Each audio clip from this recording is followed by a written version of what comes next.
গান্ধী জয়ন্তীর দিন থেকেই বহু প্রতীক্ষিত নসিপুর রেল ব্রিজ দিয়ে শুরু হলো ট্রেন চলাচল। দীর্ঘ ২০ বছর পর আজ থেকে শুরু হলো যাত্রীবাহী ট্রেন চলাচল। প্রধানমন্ত্রী নরেন্দ্র মোদী এবং রেলমন্ত্রী অশ্বিনী বৈষ্ণব ভার্চুয়ালি এই যাত্রীবাহী ট্রেনের শুভ উদ্বোধন করলেন পিতৃপক্ষের শুরুতে। ফলে মুর্শিদাবাদবাসীর আরও একটি প্রতীক্ষার অবসান হলো, সে কথা বলাই যায়। সূত্রের খবর, ২০০৫ সালে মুর্শিদাবাদ থেকে শিয়ালদহ সেকশনে সরাসরি যোগাযোগের জন্য রেল ব্রিজ তৈরির কাজ শুরু হয়েছিল। ২০১০ সালে এই রেল ব্রিজ তৈরির কাজ শেষ হয়। প্রথম পর্যায়ে আজিমগঞ্জ কৃষ্ণনগর দুটি প্যাসেঞ্জার ট্রেন চলাচল করবে বলে নসিপুর রেল ব্রিজের ওপর দিয়ে জানায় রেল কর্তৃপক্ষ। পরবর্তীকালে এক্সপ্রেস ট্রেনও চলবে বলে জানায় রেল সূত্রে। এতদিন নদিয়া এবং মুর্শিদাবাদের মানুষকে উত্তরবঙ্গে যেতে হলে হাওড়া কিংবা ব্যান্ডেল যেতে হতো। আজিমগঞ্জ নসিপুর রেল ব্রিজের সংযোগ স্থাপনের ফলে খুব সহজেই যাতায়াত করা যাবে। আজকে আমরা একটা ঐতিহাসিক মুহূর্তের সাক্ষী হলাম। আপনারা সবাই দেখলেন যে আজকে নদিয়া জেলার সঙ্গে মুর্শিদাবাদ জেলা হয়ে শিয়ালদা এবং হাওড়া ডিভিশনে যোগাযোগের নতুন একটি বিকল্প রুট খুলে গেল।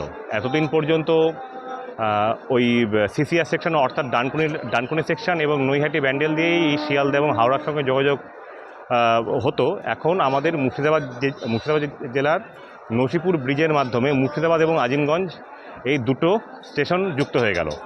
এর ফলে আমাদের নদিয়া, উত্তর ২৪ পরগনা, মুর্শিদাবাদ, মালদা বিরাট অংশের মানুষের একটা বিরাট উপকার হলো এবং আমরা এই ঐতিহাসিক মুহূর্তে আজকে আমরা এখানে উপস্থিত হয়েছি। আমরা ধন্যবাদ জানাই সব পক্ষকে। আমরা এই ব্রিজ নিয়ে আমরা এই নদিয়া, মুর্শিদাবাদ এবং এই সহ সারা পশ্চিমবঙ্গের বিভিন্ন অঞ্চলের রেলওয়ে প্যাসেঞ্জার অ্যাসোসিয়েশন এবং সামাজিক সংগঠনগুলো আমরা লাগাতার লড়াই আমরা চালিয়েছি। তার প্রাথমিক সুফল আজকে আমরা পেলাম একটি কৃষ্ণনগর আজিমগঞ্জ প্যাসেঞ্জার ট্রেনের উদ্বোধনের মাধ্যমে।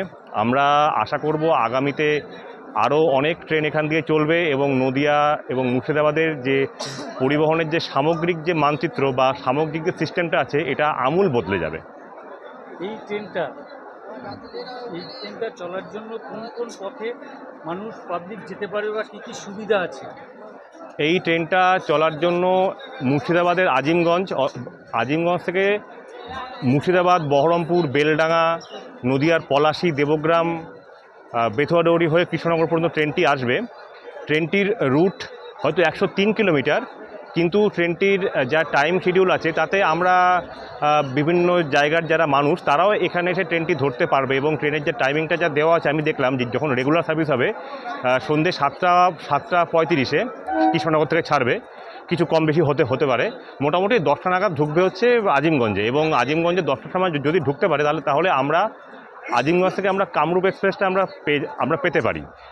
তো এতদিন যে আমাদের কামরূপ এক্সপ্রেস ধরতে হাওড়া, ব্যান্ডেল বা এখান থেকে গাড়ি ভাড়া করে নবদ্বীপে গিয়ে আমাদের ট্রেনে উঠতে হতো, তো সেটা এখন আর হবে না। আমরা সরাসরি রেলপথে গিয়ে খুব সহজেই খুব অল্প পয়সার মধ্যে আমরা সেখান থেকে আজিমগঞ্জের এই থেকে বেশ কিছু ট্রেন আমরা পেয়ে যাব।